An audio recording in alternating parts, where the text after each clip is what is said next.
And also a reminder for everyone in the Discord there is a Google Doc that I put together, or it's not a Google Doc, a Google form I put together, where you can vote on topics you're interested in seeing in Zymposium this year.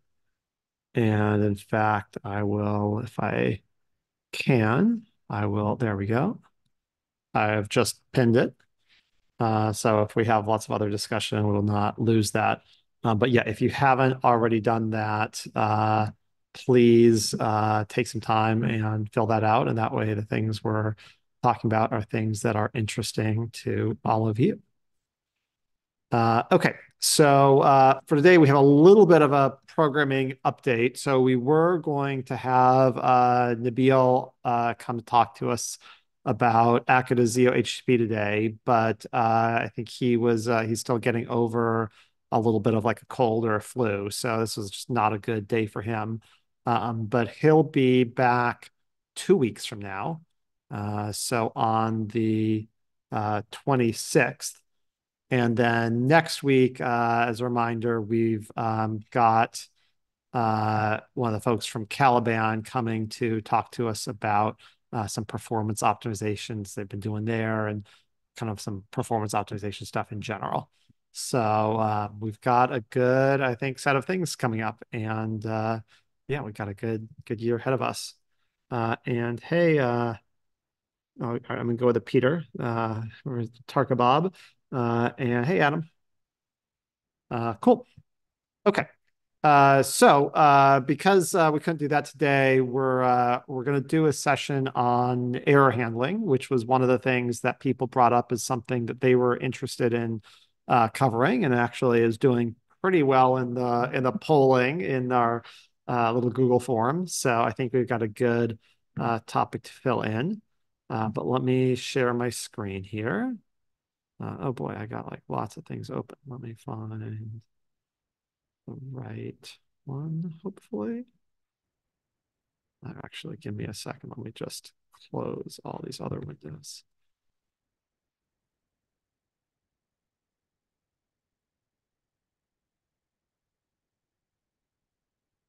Now, I think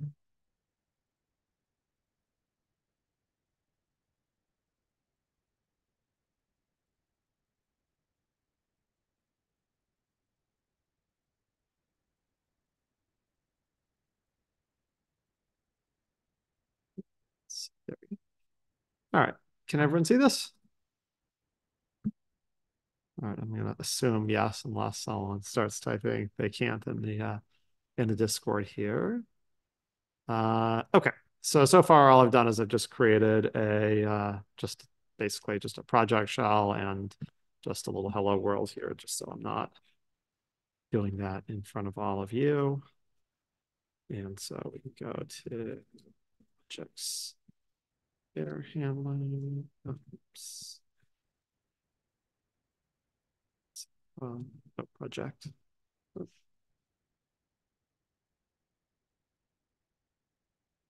Let's just run this, make sure this is working. Great. And let me also make screen a little bigger here. I think we can get rid of this. Make this a little bit smaller. Okay. Hopefully that's readable for everyone. Okay. So broadly, I thought that we'd approach this in kind of two, I guess, categories of things to talk about. So one I'll call a little bit more basics. And here basically we'll talk about the different error channels in ZIO, what they mean, and operators for them. And then the second one I'll call a little maybe more like architecture of this will be a little bit more qualitative, but we'll try to kind of look at different strategies for representing errors. And so here we'll look at things like, do we just have it be a throwable?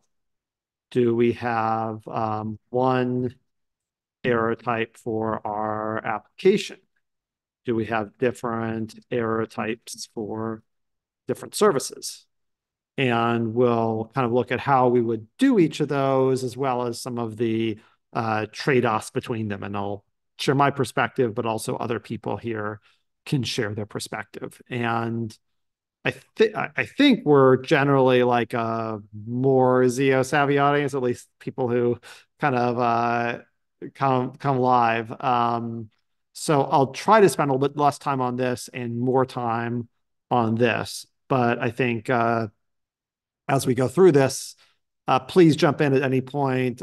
Just like either type in a question on the Discord. That's probably the best thing. Or if for some reason you can't get in the Discord, it's not working for you, do it here. But I think this is one session that is like very practical and very like accessible of like, I think everyone like probably uses some of these operators all the time and can do things with them versus like, we're doing crazy stuff or we have to set all this stuff up.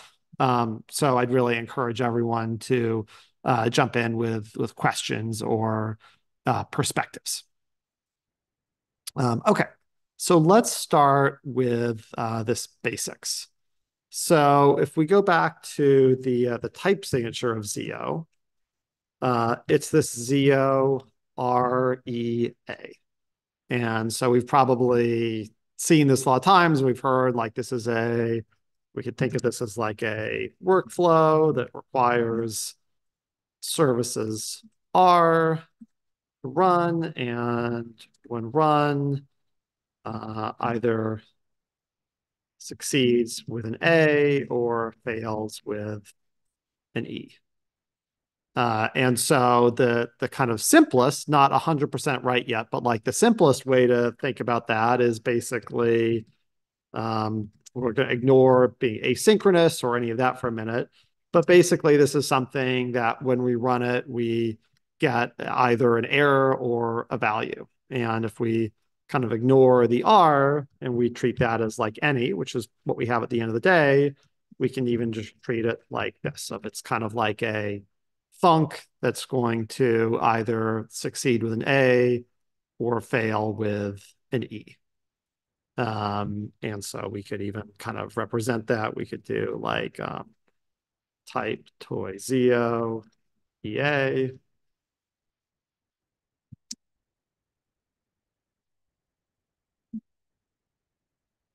And then I could even do some things like I could say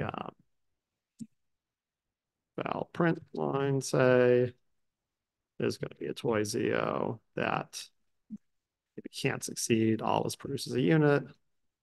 And I could just make it that, and then val fails. It'd be maybe a toy ZIO that fails with a string. And then if we just run them, we're going to get that thing. Now, this is not 100% right because ZIO really has two different error channels. So really, when we fail with this E, we don't necessarily fail with an E, but we fail with this thing called a cause of E.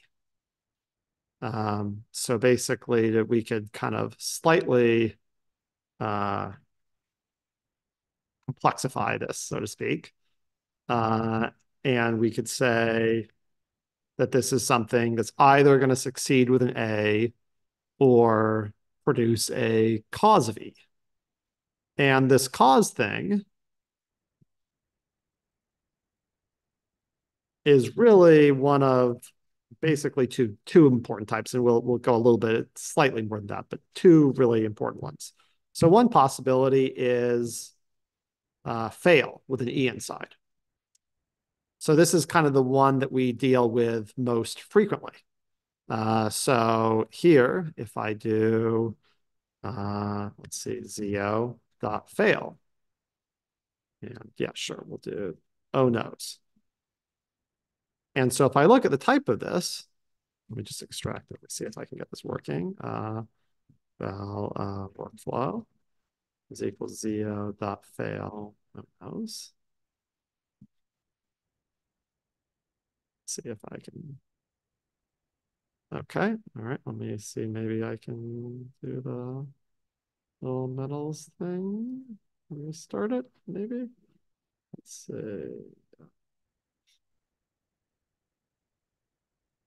Let's try that. But meanwhile, let me see. Can I get that? No, that will not work either. Okay, so I will just type this in myself then. So this, oops, yeah, it's not the correct one.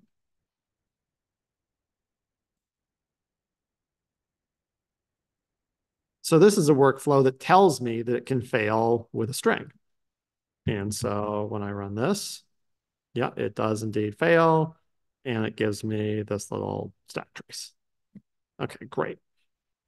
But it turns out that this fail type is not enough. And it's basically not enough because of this idea that, like, you might have heard some people say, like, you can always throw an exception on the JVM. And so some people are like, oh, well, we don't need typed exceptions no matter what, because I can always throw an exception. So here I could say that this thing isn't going to fail at all. And so if I do that, notice that this code's no longer going to compile because it says, hey, you're failing with a string. You're not allowed to fail with anything. But I could always do something like, instead of doing, say, this promises me that it's not going to fail, and it's just going to return a number. So right now, if I run this, okay, I'm just going to get my number. But then I can always kind of cheat it. I can do throw new, no such element exception. And so this is where the second type of error comes in, which is this die error. And I see Gizmo says, has the symposium started? I can't join via the link. Yeah, it's definitely started. It started at 11. I can try to paste the link again, but generally, I think just need to go through the sign up link. And I think this will basically just take you to the sign up link. But let me just at least, let me see if I can share maybe. Let's see. I may not know how to share the link with this thing. Participants. Oh, here we go. Oh, copy invite link. Okay, let me in Discord. 1 second. Okay, yeah. But you are gonna have to still sign up for that. But yeah, if that's not working, definitely, yeah, you can catch the video and feel free to reach out after if you're having an issue. It seems like people are able to join, so I'm not sure where the issue is there, but definitely if it's our end, we can do something to track it down. And sorry you're dealing with that. Hopefully the link above works, but if not, yeah, we can follow up on that. Okay, so I don't know. I don't think we need that. But so here, if I run this, this program's going to blow up and it's going to have this error message and everything. But so this is why we need this die failure, because we have the possibility always that we could throw an exception, even in code where we say we're not going to fail, but we don't want to just give up on having typed errors at all. We don't want to just say, oh, everything could fail with a throwable, because then we lose the information that's associated with that error channel. Because one of the really nice things about this is we know that, like, if something can fail with I don't know, a string or database error, and we recover from the database error, then it can't fail with that anymore. And we really like our types telling us that. So this kind of gives us the best of both worlds of, this is saying, hey, I'm promising that I don't fail, but we always know deep down that that promise could kind of be a lie, that like something could throw a throwable. And we've got tools to deal with both of them. And that's kind of what we're going to spend a little bit more time on as we go through here. So in addition to that, just so everyone kind of has everything here, though I think these are going to be less important. There's also a possibility that you failed because you were interrupted. So it could be this thing is going along and doing what it's doing just perfectly fine. So let's try one of these. So let's say this thing is actually going to go on forever. And it's just going to be like ZIO dot debug period. And then we're just going to delay it by a second. And we're just going to run that forever. And so this is just going to print dots forever. And then we could do something where we start that process off and then we sleep for a while and then we interrupt it. So if we run this, oops, what did I do? No, just need to say.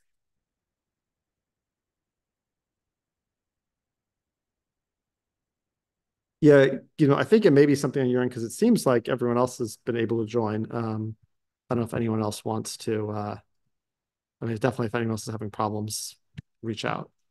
But I think so far everyone else is able to join. Okay, so I think I'm just off by a brace here. There we go. Okay, so we see the dots being printed. And then after 5 seconds, this thing is going to get interrupted. And so here, this thing failed eventually, right? It didn't keep running forever, but there was no internal failure. There was a external failure. So we have this possibility of it being interrupted. And then if we really get into it, there's actually two other cases here. There's this one called then, and there's one called both. And these just basically take two other causes. So you could say like first is a cause, and second is a cause. And here you could say like left is a cause, and right is a cause. And these two are designed just to let us really capture all the errors that occur. Because you could have some cases where, like, let's say we run two things in parallel and both of them fail. Well, there are really two failures. There's not just one failure. And you might have kind of seen this issue if you're just dealing with like throwables of like, you get this arbitrary thing of like which one is more important. You have to pick one, and then the other has to get like maybe added on as a suppressed exception. But you kind of lose information there versus this lets us hold on to all of that information. But I would say definitely these two, and even this one is sort of to some extent are, I think, less important most of the time. I would say the most important ones for you to think about are these fail and die failures. And so these have different operators for handling them. So let's go back to my workflow here. And let's say that this can fail with a string. And so this is going to say, it's just going to fail. So if I have any type of typed error, I've got a whole bunch of error handling operators in ZIO that help me handle that. So let me just do one here that's basically catch all. And one sec, I'll come back to your question there. Just get this.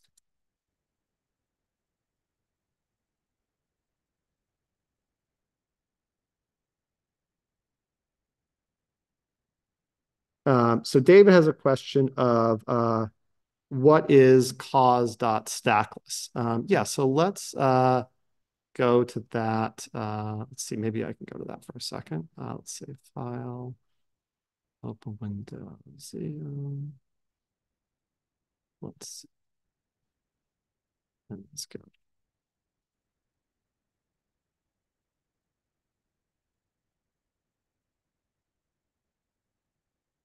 Yeah, can folks see this? So I'm just looking at the source code of ZIO here. And so we're seeing some of these actual things of then and both. And then there's this one called stackless, and this is basically attaching some metadata to it. So it's basically saying this should be done without a stack trace. And I think to answer your question, you can pattern match against it. I would generally recommend using some of the higher level operators that are implemented here.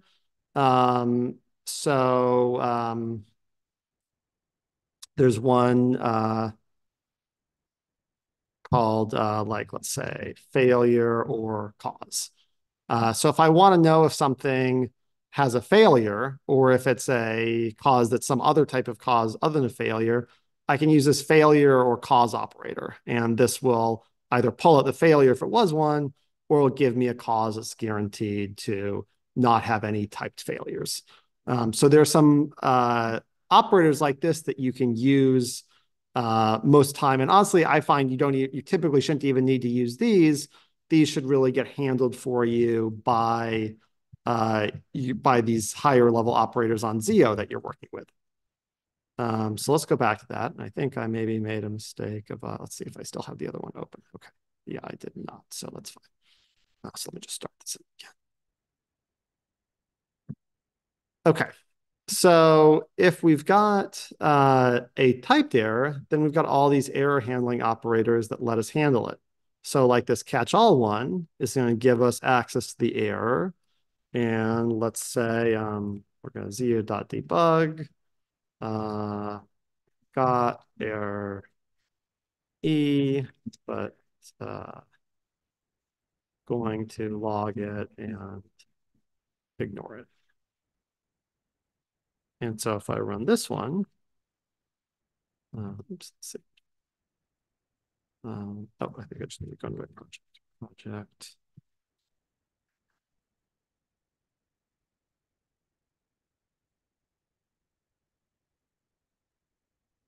So here we see this one failed, but then we recovered from the failure. The program exited successfully, and we did this thing with it. And so there are a whole bunch of operators to deal with errors in different ways. This catch-all one is one of the more general ones. Some other ones you could look at would be fold, which is basically do something with success and something else with failure. There's also like a ZIO variant of that, do something with the ZIO with success and something else with failure. There's one called ignore, just ignore the error and return the unit value. There are a whole bunch of these. And I think one of the things we've definitely somewhat erred in the case of ZIO of like just having like a lot of different operators for like specific things. So like probably any like particular thing you want to do with errors, there's like maybe a more specific variant for it, but you can always do it with these more general ones. And so one of the things I would like not get caught up with is like, what's the perfect operator versus just the operator that does what you want it to do. So for example, let's say here, this thing is supposed to return this thing maybe returns a number, maybe fails with a string. And what I want to do is, let's say if it's number, I want to double it. And if it's a string, I want to print it. So one way I could do that is I could basically, I've already got this printing thing here. And so I could just do like dot map and times two. And so now if this is like ZIO dot succeed 2, and I just debug this, I'm gonna get 84. And if it fails, then I'm gonna print this thing. This is a totally fine way to do it.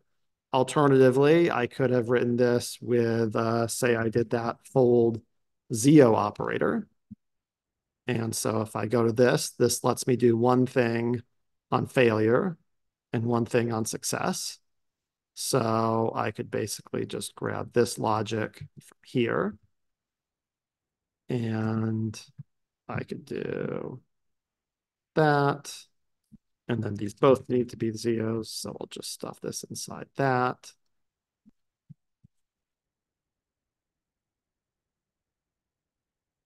And I can do that. And those are both totally fine and basically equivalent for every purpose you could think of. So if you like one more than the other, that's totally fine. But I would not worry that you have to like find like the perfect operator to like express exactly what you want to do. Like there are some like these that are super general that will do what you need to do. And if you later on kind of refactor, use a more specific one, that's fine. But I wouldn't let yourself kind of get caught up with that. Okay, so I think what we want to notice here is, let's say I've got this thing, and let me change this back to ZIO.fail, fail. So our expectation is this is going to recover from the error and just print out this message. And so let's try doing it. And we see, yep, that's exactly what we got, right? We got this log message printed, and then we ended with a success. But now let me change this to, I'm going to now use that die message. And so this is just going to basically construct a runtime exception that has this error and is going to die with that. And so let me run this. Oops, let's save that because that was not what happens. There we go. So here we see that we didn't do that, right? We did not log this error message and we were not successful. Our program failed. And so I think that's like probably like at least as you're getting started, one of the most important principles is all of these normal operators, your fold ZIO, your catch-all, are only going to handle typed errors. And that makes sense because, and we'll talk about this a little more when we talk about the architecture, but typed errors should essentially represent the errors that you anticipate having or that are potentially recoverable.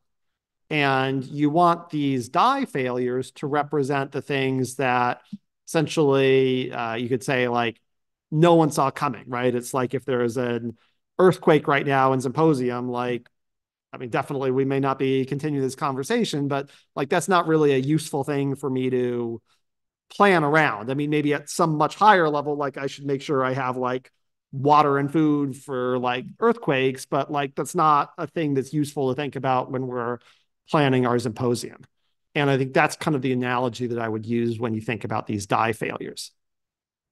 If you do want to recover from a die failure, there's a variant from all these things, and you basically just put a cause at the end of it.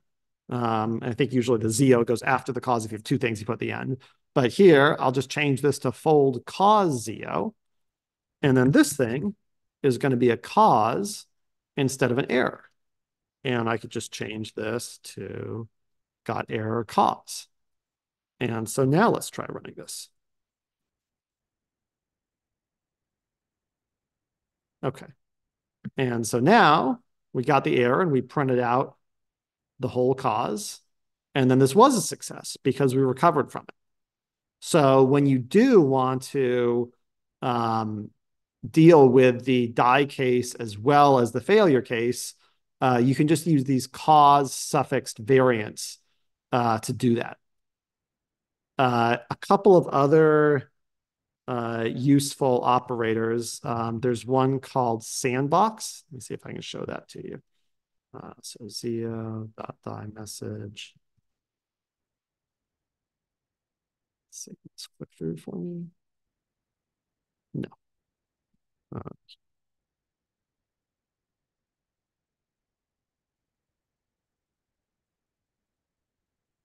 So this, let me take my workflow actually.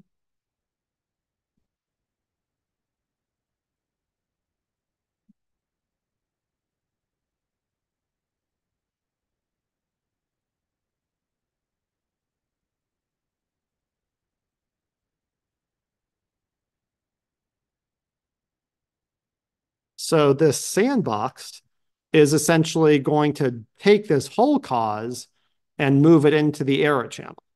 So now any failure this has is going to be expressed in this cause that appears in the error channel.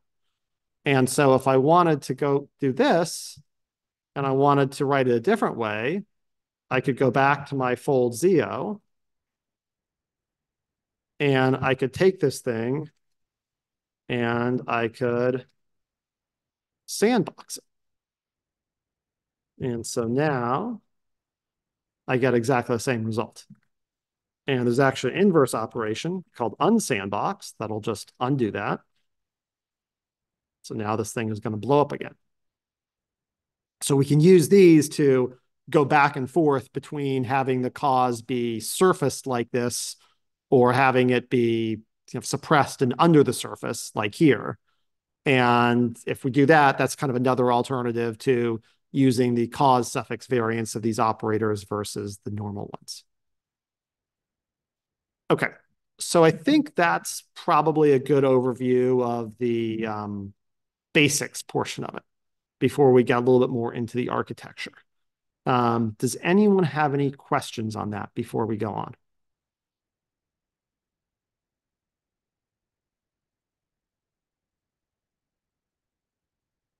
Okay. All right, so then I'm going to start going a little bit more into the architecture, and I think this is also an area that's um, a little more subjective, and so different people have kind of opinions, and you may have perspectives from like your projects or your work. So definitely feel free to jump in and share them. And also, if you do have questions on the first part, just as we're going through, we can always hop back to that. I think it's Caesar's typing something there. So in terms of architecture, uh,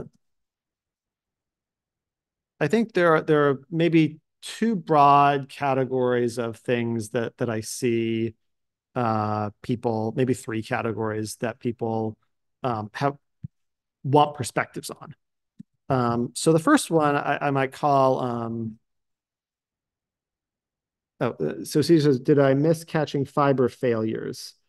Yeah, so the that's basically these die causes. I mean, technically we'll include the interruptions as well, but yeah, so catching those, that's where you'd use those cause suffix variants, or you can use these operators like sandbox that will move things into the error channel.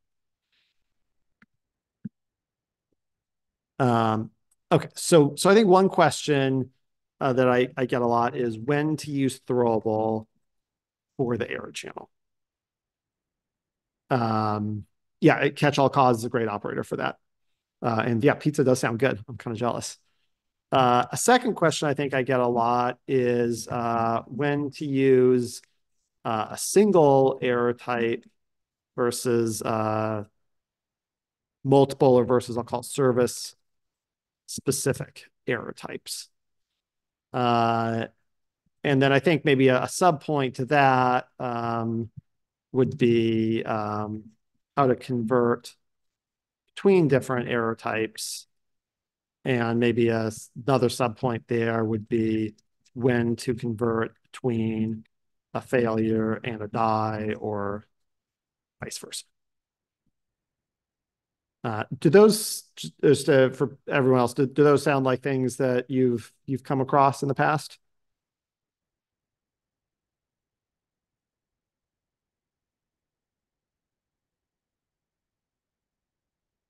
Okay. Well, while people type, I'll start at least sharing my perspective on these. So the first one, when to use throwable. And so the way I would think about this is like, what are the like pros and cons of throwable? And I would say the pro is basically easy interop with legacy code. If you've got a ton of code, like let's say you're wrapping some Java library that's doing IO, like everything can fail with throwable. So it's kind of a very easy thing to do, right? You basically wrap everything with ZIO.attempt or one of its variants, and you've kind of got all of those error types represented there. The con, I would say, is that throwable is I'll call it an infinitely large error type. And what I mean by that is if we look at throwable, it's basically just, I'll probably make my own. I'll call this maybe my throwable. But it's just trait my throwable. And so notice it's not sealed, it's not anything. And so I can do let's imagine case object atom throwable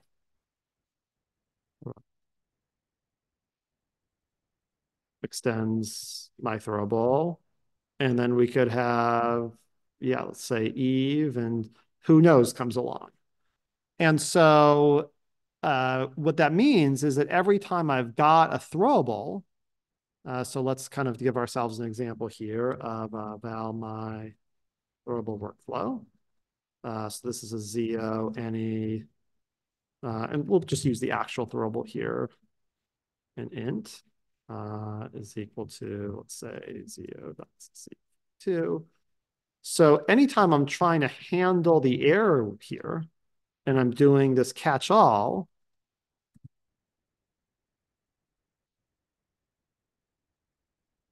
it's really hard for me to do a whole lot with this. Or at least if I do, I've kind of every time I do it, I've got to do some boilerplate. Because like, let's say this is really representing like database access, and there's some throwable that is, there's some subtype of throwable that is like, unauthorized, say. And so maybe what we want to do here is if it's unauthorized, then we want to ask the user to give a new password again. And otherwise, we want to do something else, right? And the problem here is that every time we look at this throwable, it could be a million different things, right? It could be Adam's throwable. It could be Eve's throwable. It could be literally anything in the world that extends throwable. I mean, here, these are my throwable, but imagine those extended throwable. And in fact, we could even make that change. And so every time we do it, we would end up having to have some type of like if or else or some kind of catch-all case that's handling that. So that's why I generally don't like throwable here. The other thing that if literally everything is a throwable, the issue you get into is let's imagine we have uh, so let's say we do like type my ZIO of A is equal to ZIO any, we actually need of type A. So this is called task of A. So let's say we decide, you know what, we're going to use task everywhere as our type alias for ZIO. So this is going to be a task of an int. And then we want to say val handled, also task of an int, is going to be, say we're going to catch all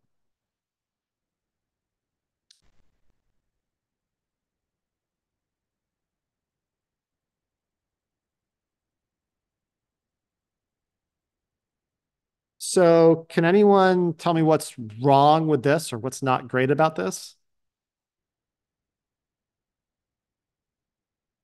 Well, I've thrown away information here, right? Because this thing actually can't fail. This thing could fail. I mean, maybe, let's imagine this is going to do this like ZIO dot fail new no such element. This thing actually can fail. But this thing, we know that it can't fail with a typed error because we've handled those errors. So I would say at the very least, you want to use that UIO or the one that doesn't fail type alias. So even if I was going to use throwable, I would still want to have my basic distinction be I can fail with a throwable or I can't fail because I've handled that. So here, this would be nothing in say.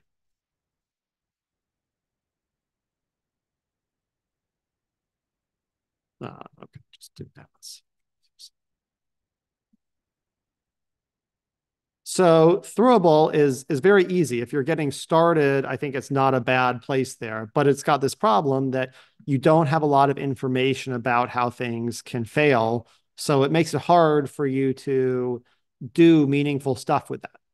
So I would say if you really are like just getting started out and like your first thing is like, hey, I just want to like get into the ZIO world and I want to get things working, I think it's not a bad place to start, but I think I would tend to want to move reasonably quickly from there to somewhere else.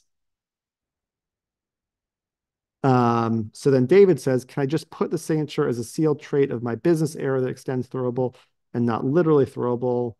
I find it more convenient so I don't have to map error all the time.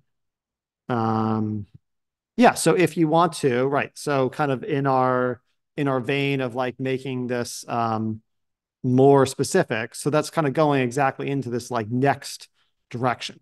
So like if I wanted to improve this, I think I would go towards having my own error type. So let's say we have trait my domain error.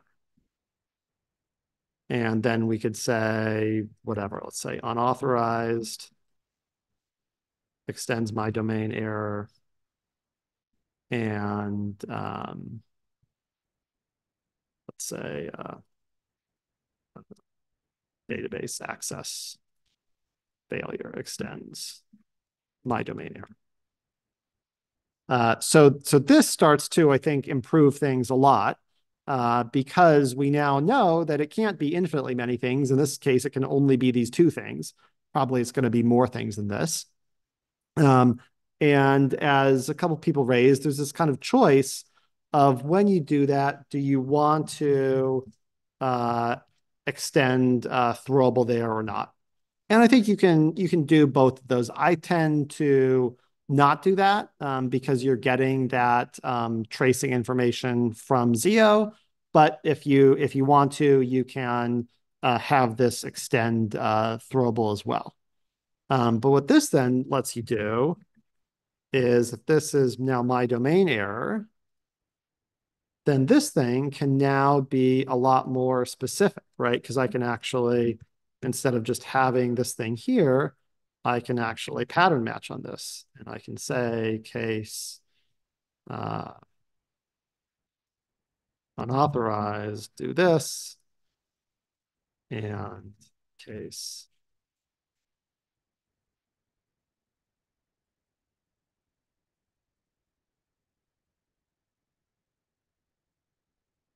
So I think whether you extend throwable or not, uh, you're improving things a lot by doing that. Because now you really can. Oh, and let me just.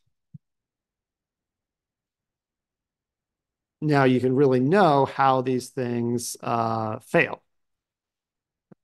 Let's be say unauthorized.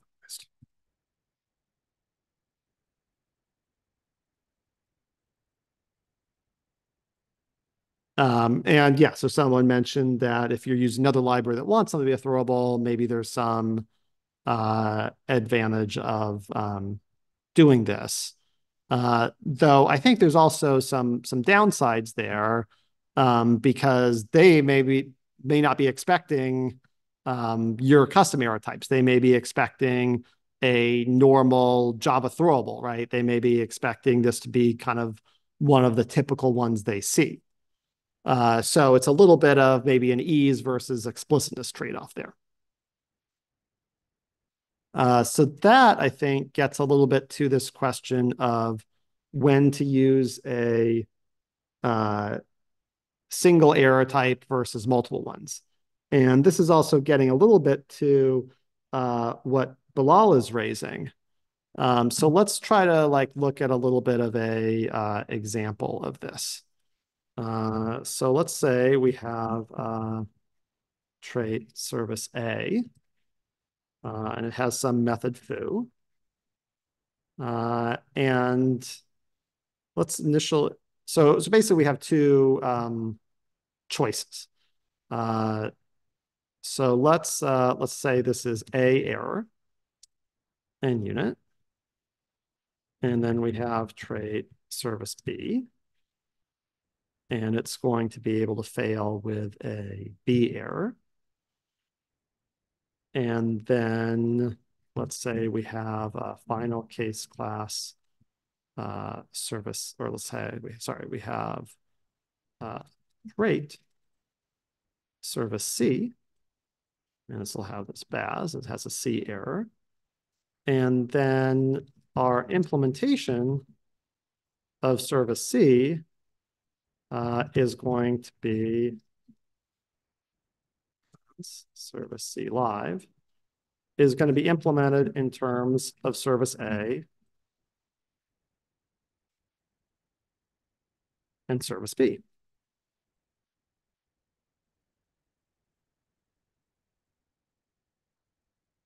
And let's say that the way we're going to do BAS is we're just going to basically call service A's foo and service B's bar.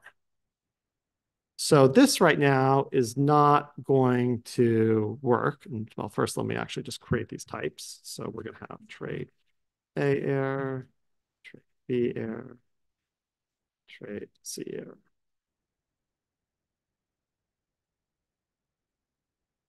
Okay. So we see here that right now this code isn't compiling because this thing is saying it fails with a C error, but this is failing with an A error, and this is failing with a B error. And right now, all of those types are completely unrelated to each other. So there are basically two solutions for this.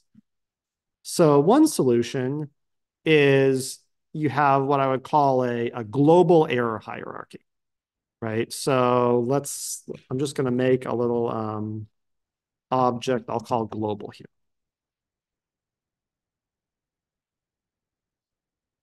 And then here, we'll just import this. Oops.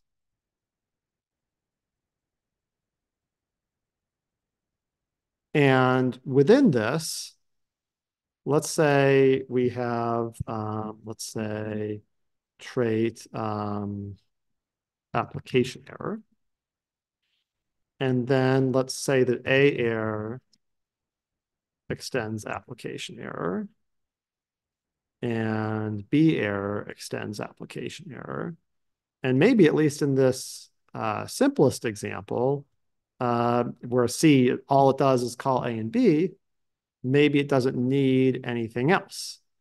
And so then we could imagine maybe we actually change the signature to be, I think I'm fancy Scala 3 land here.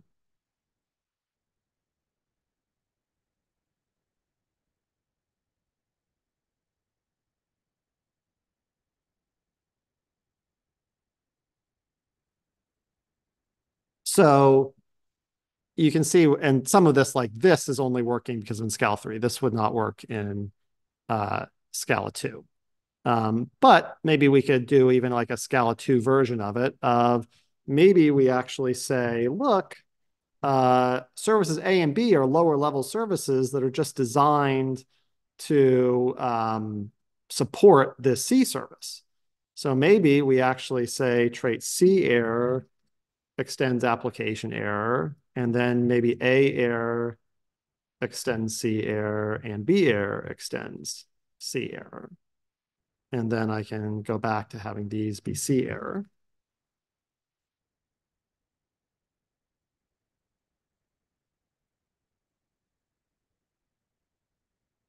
And now all of this works. So we can see the advantage of, if we kind of go back to like when to use a single error type.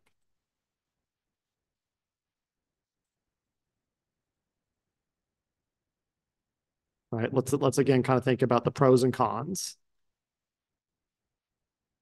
So I think the pro of using the, and I'll say pros and cons of, I'll call it single error type.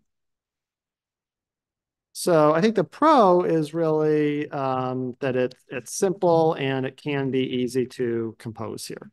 So at least in this case, we can see that we didn't have to do any special operators for transforming our arrow types. And at least in this case, if our domain really had the structure, this actually kind of naturally has the features that we want, right? Where, at least in this case, let's make this, say, a sealed trait here, and let's make this a sealed trait. At least here, this C error is perfectly preserving the information here, that the only possible C errors are the A errors or B errors. And we're just getting that expressed just by composing these types together. So there's something to be said for this.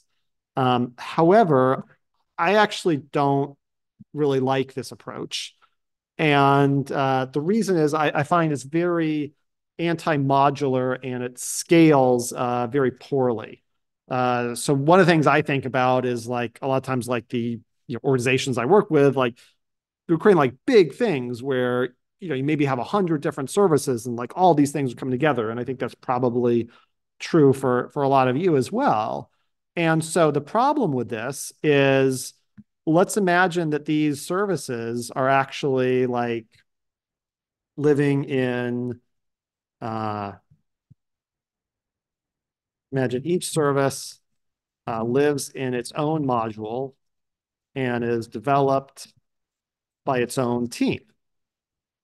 So what this type of architecture means is that essentially you need this global object somewhere that basically these things depend on that expresses like the error hierarchy for your entire application.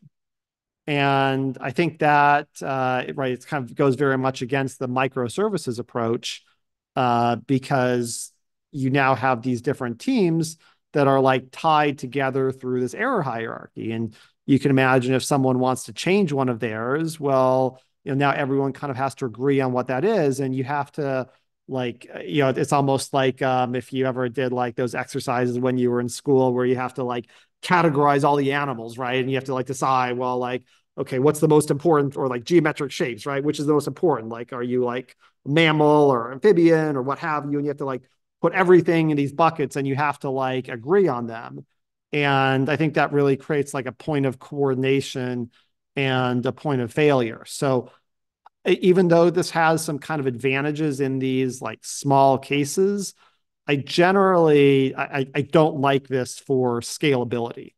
So I'll kind of do con global error hierarchy is very anti-modular, um, more difficult to maintain. Uh, and I think also can be difficult to represent true hierarchy as it grows more complex. Because this was a very simple situation where we could say, hey, like these are the only things that are in here, but like, what if this service A, in addition to getting used by C, gets used by the D service? So now we can't really say, well, it's one or the other, right? We kind of our type system is no longer complex enough to express those ideas. So I really tend to recommend against that, just in terms of kind of setting you up for things that are going to grow with you. And so what I would tend to do is I would blow this whole thing up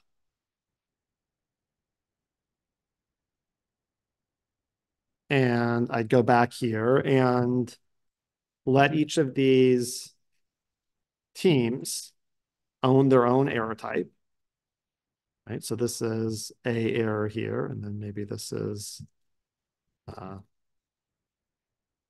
maybe we can do imports to that, but let's call that that.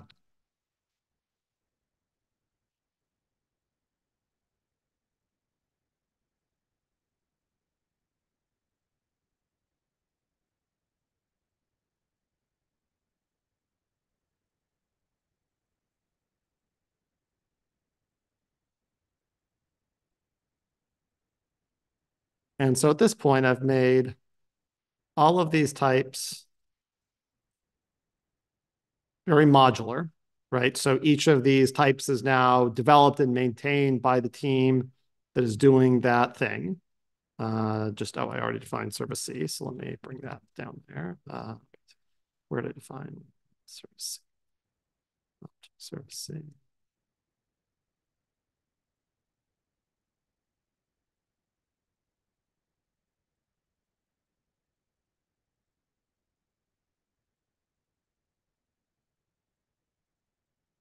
No, just get rid of this. Sorry.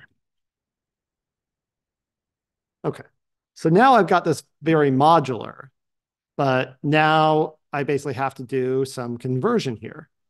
So we can imagine in maybe service C, I have something def from uh, service A error.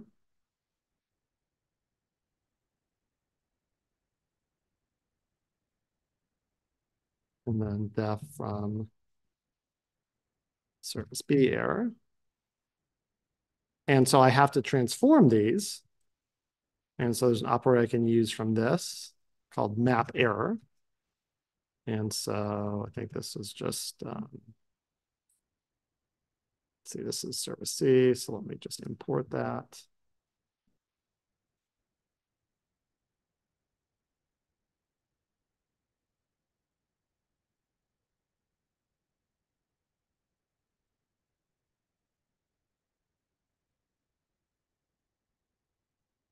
And now this code will work again.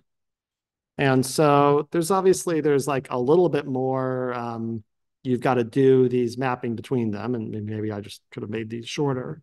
But I find there's a lot of value in, so first, just the decoupling this has of now if service B changes their error type and their representation of it, they can do whatever they want with their error type. The only thing that they have to update for anyone else's code is this one method that maps the service B error into this other error type, or if it's being mapped into multiple other error types, all I have to do is update those conversion methods. The other thing I think this does that I really like is it forces you to be explicit about thinking about how these errors get converted and which ones make sense to convert. Because one of the, I think, other things that sometimes comes up is a error that's recoverable at one level may not be recoverable at another level, or vice versa. And so these types of conversions actually let you think more explicitly about that. So let me see if I can give you a quick example here, because we are running a little bit on time, but that's fine. So let's say I had like a console application. And so this is going to be something that I think I'm going to say I don't think is going to fail. And this is going to, let's say, just read a line of input from the user of, please give me the file name to look at.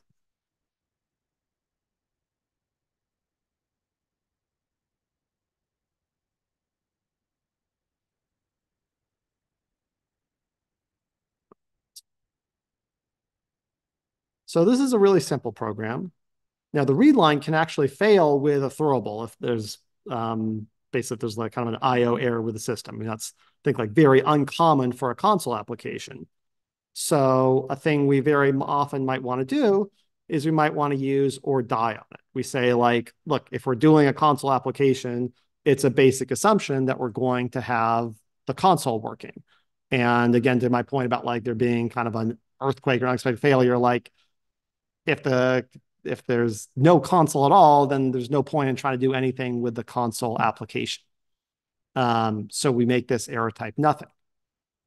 So imagine this is kind of a lower level service, but then we might have a higher level service of, let's say this is like file service.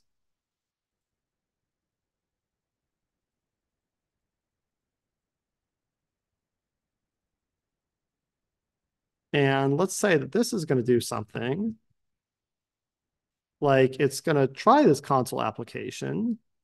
But if that fails,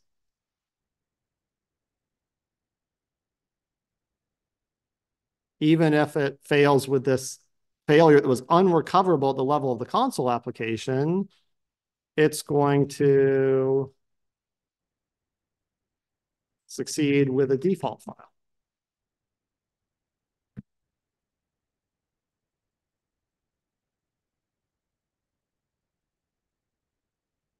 So this is an example where just, oh, oh, oh, this thing, let's say this. So this is a case where the lower level service couldn't recover from an error, but the higher level service could recover from it. Or correspondingly, you might have a error that a lower level service does expose, right? Maybe this does say, hey, I could fail with throwable or I could fail with the service A error. But the higher level service says, well, if that failed, I don't know what to do with that. So I'm just going to fail myself. So I really like these conversions because I think they create this decoupling and they let you be explicit about which errors should be converted and maybe which errors should become die errors. So like you could imagine maybe this, uh, instead of being a C error, is a ZIO of a C error. And inside of here, you would match on the A error. And some cases become C errors and others become die failures, right? If we just say, hey, we don't know how to recover from this A error, or even how to translate from an error. Like at this point, we just want to blow up if this level of an error occurred. And then we could just use map error ZIO there instead of, oh, maybe,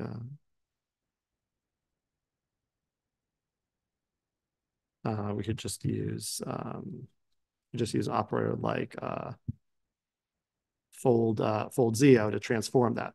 So I think that's the other thing that is nice about that pattern.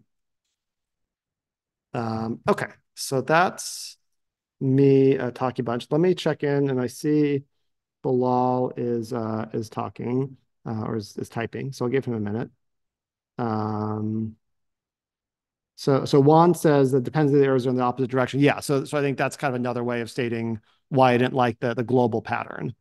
And then Bilal says this much upfront thought in the different errors what makes the Scala ZIO program less prone to runtime errors. Yeah, exactly. I mean, I think the types are kind of enforcing on us of like when I mean, again, we imagine we're like the team implementing this, and this is forcing us to deal with the fact that, okay, these other teams did the A service and B service for you, but they're telling you that they could fail with these things. And what are you going to do about that? And how are you going to represent that? And maybe sometimes that means you have to go back to them and be like, you're telling me you can fail this way, but like I think that's a problem. Like you need to refactor what you're doing, or maybe you map it to an error type. Maybe you just say, well, at that point it's unrecoverable. But I think it kind of is part of like all of these services are creating very clear contracts for each other and how they interact with each other in a way that I think is really good. Okay, so I think we are at time here. I'll give maybe one more minute for anyone who has questions on this. And definitely if there are other questions, we can also follow up on them offline. But hopefully this has been a helpful session for everyone.